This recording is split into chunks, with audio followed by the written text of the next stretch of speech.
The followings demonstrate the refilling process of Avision EzToner Cartridge.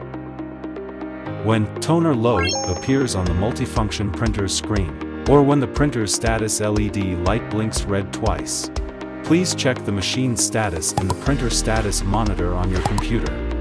If Replace Toner Cartridge is displayed in the printer status monitor program, please follow these steps to replace the toner cartridge. First, remove the drum unit from the machine. Remove toner cartridge from the drum unit.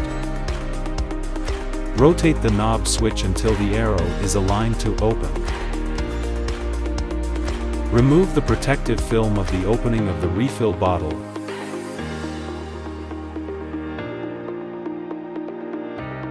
Remove the cap from the filling opening, then insert the refill bottle into the toner cartridge opening. Turn the refill bottle clockwise to lock firmly into the opening of the toner cartridge. Hold the toner cartridge vertically and then refill the toner. Gently shake the refill bottle to speed up the filling. The toner refilling can be completed in 30 seconds. When the toner filling is completed, turn the refill bottle counterclockwise to remove the bottle. Insert the cap to the opening of the toner cartridge.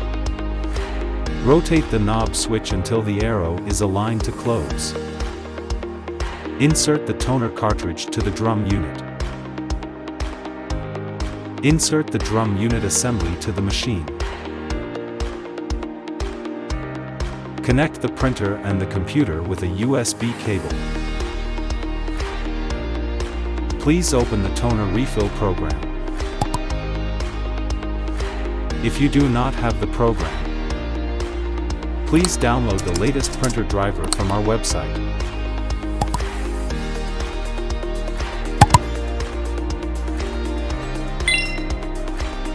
Open the toner refill program and choose the reset button.